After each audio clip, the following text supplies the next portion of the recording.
बिस्मिल्लाहिर्रहमानिर्रहीम। अस्सलाम वालेकुम। मैं समी इब्राहिम हूँ और आप हमारा सोशल मीडिया चैनल देख रहे हैं।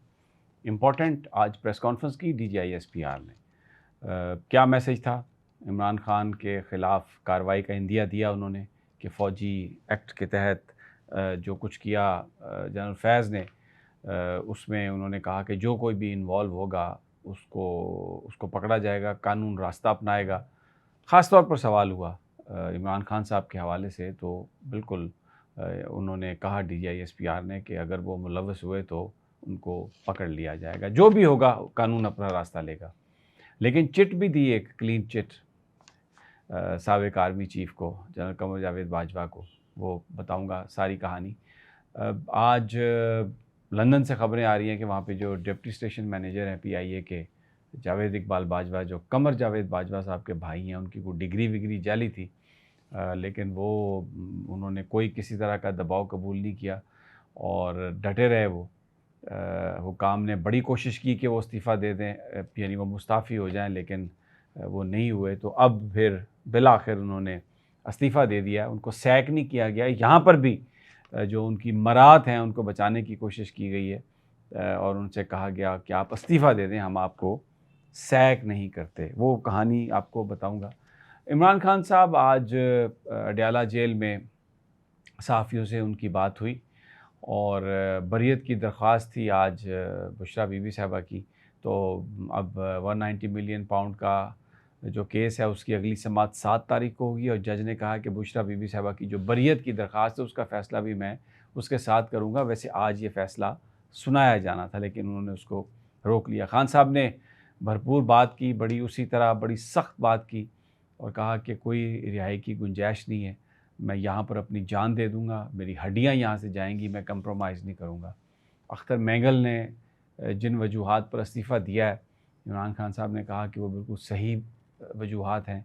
ये पार्लियामेंट इर्रेलेवेंट है, इसका लोगों से कोई ताल्लुक़ नहीं है और रोज़ बरोज़ जो कुछ किया जा रहा है इस धौंस और इस धांधली के निज़ाम को चलाने के लिए, उससे मुल्क नीचे जा रहा है। उनसे और भी बड़े सवाल हुए, लेकिन उन्होंने कहा कि मुझे यकीन है 8 सितंबर को कौम निकलेगी, इस्लामाबाद में जलसा होगा और अब जो तब्दीली है वो जो आ रही है उसको कोई रोक नहीं सकता। इसकी भी मैं तफसील आपको बताऊंगा, लेकिन जो आगाज़ मैं कर रहा हूँ वो justice Jahangiri, Islamabad high court के जो उन 6 जजेज़ में शामिल जिन्होंने ख़त लिखा कि किस तरह एजेंसियाँ और इंतज़ामिया असरअंदाज हो रही है फ़ैसलों पर। काजी फ़ाइज़ ईसा साहब ने इसका कोई नोटिस नहीं लिया, बल्कि ये कहा कि मेरे दौर में तो कोई शिकायत नहीं आई और किसी ने तंग नहीं किया, ये तो पिछली बातें हैं सारी। तो उनकी जो डिग्री और उनकी जो इनरोलमेंट बतौर लॉयर वो कराची यूनिवर्सिटी ने मनसूख कर दी थी। आज सिंध हाई कोर्ट ने वो जो अनफेयर मीन्स कमेटी है उसका फ़ैसला सस्पेंड कर दिया।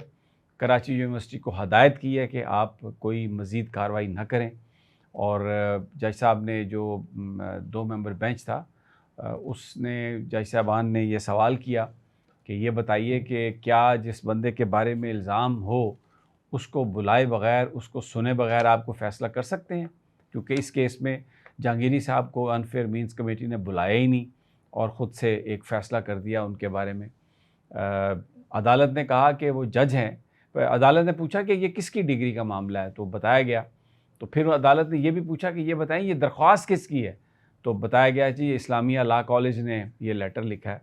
ये भी पूछा गया कि अब तक कितने ऐसे केसेस के फ़ैसले किए हैं कराची यूनिवर्सिटी ने, कितनी डिग्रियाँ इस तरह के मामलात में कैंसिल की हैं। तो बड़े बड़े पर्टिनेंट सवाल थे और क्योंकि ये जस्टिस जहांगीरी का मामला जो है ये कोई सिंपल मामला नहीं है, डिग्री इनवैलिड होने का मामला नहीं है।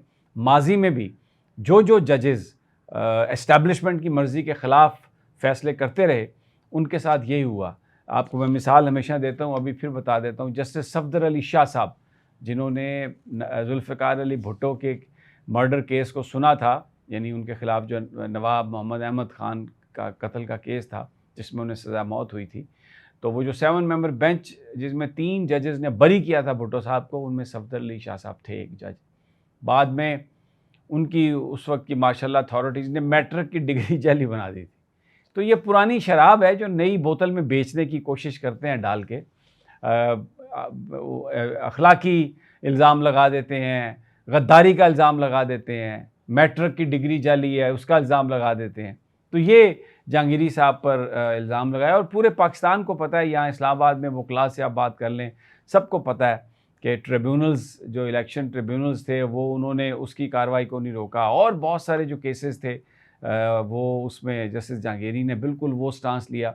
तो आज बड़ी दिलचस्प बात की शोएब शाहीन साहब ने कि ये इनको एडवोकेट जनरल मुस्लिम लीग नून ने लगाया था, फिर उसके बाद एडिशनल इनको वो अटॉर्नी जनरल भी लगाया। तो भाई जब वो तब सब कुछ ठीक था, तो अब जब वो जज बने और उन्होंने एग्जेक्टिव को और इंटेलिजेंस एजेंसीज़ को उनकी औकात दिखाई और बताया कि आप कानून नहीं तोड़ सकते, तो फिर उनके ख़िलाफ़ ये कार्रवाई शुरू कर दी गई, उनकी भी डिग्री जाली बना दी गई। तो 3 हफ्ते का नोटिस दिया अटॉर्नी जनरल को, एडवोकेट जनरल को और दूसरे मुतल्लिका इदारों को कि आप आएँ और इसकी पूरी रिपोर्ट पेश करें। और ये भी आज बड़ा सही रिमार्क्स था अदालत का कि अगर आपने कोई काम करना ही था, तो अगर इसकी इंक्वायरी करनी थी तो जुडिशल कमीशन इसकी इंक्वायरी करवा लेता, क्योंकि जजेस के जो मामलात हैं, अगर उनके ख़िलाफ़ कोई कंप्लेंट्स हैं तो उसकी जो तहकीक है उसकी तफ्तीश करने का आइन ने एक तरीक़ाकार दिया है, और वो ये है कि सुप्रीम जुडिशल काउंसिल की इजाज़त के बग़ैर कोई नई चीज़ को सर्च कर सकता। और ये काजी फ़ाइज़ ईसा के मामले में इसको तय कर दिया गया था, क्योंकि काजी फ़ाइज़ ईसा की जायदादें हैं, 3 जायदादें हैं जिनके फ़ंड्स का नहीं पता कि वो कहाँ से आए, कैसे आए। काजी साहब के पास कोई सबूत नहीं है मुबैना तौर पर, लेकिन क्योंकि ये एसेट्स रिकवरी यूनिट ने इसको फाइंड आउट किया था, सुप्रीम जुडिशल काउंसिल की इजाज़त से नहीं हुआ था, उनकी हदायत पर नहीं हुआ था, तो वो जो सारी की सारी एविडेंस थी, वो जो सारा तरीक़ाकार उसको गैर कानूनी डिक्लेयर दे के केस के मेरिट पर डिस्कस किए बग़ैर काजी फ़ाइज़ ईसा साहब को टेक्निकल ग्राउंड्स पर इससे बरी कर दिया गया था। तो काजी फ़ाइज़ ईसा साहब का केस मेरिट पे कभी नहीं आया था। तो आज यही चीज़ सामने आई। जज सुप्रीम हाई कोर्ट के division bench, Sindh high court के डिवीज़न बेंच ने कहा कि अगर कोई तहकीक तफ्तीश होनी थी उनकी डिग्री की, तो वो सुप्रीम जुडिशल काउंसिल को करवानी चाहिए थी। बहरहाल वेरी इंटरेस्टिंग, ये चलते हैं, अब देखते हैं कि क्या होता है।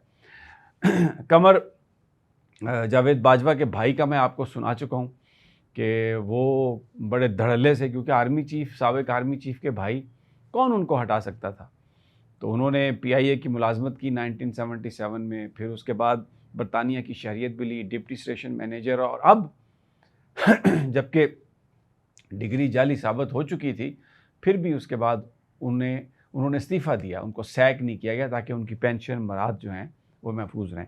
DGISPR की जो आज की प्रेस कॉन्फ्रेंस थी बड़ी इंटरेस्टिंग थी। उसमें उन्होंने बिल्कुल क्लीन चिट दी है जनरल बाजवा को कि नहीं जनरल फैज़ जो हैं वो तो वज़ीर-ए-आज़म को जवाबदेह थे, तो आर्मी चीफ़ से तो उनका ताल्लुक़ ही नहीं था कोई।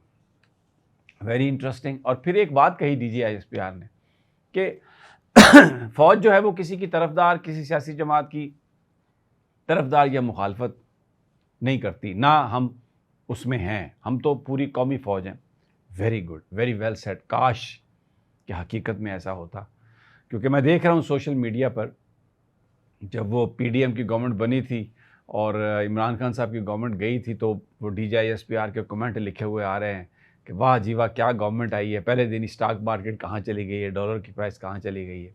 और फिर उसके बाद ये मेरा तो बयान नहीं है, ये हमारा तो बयान नहीं है, इंतशारी टोला आप किसको कहते हैं।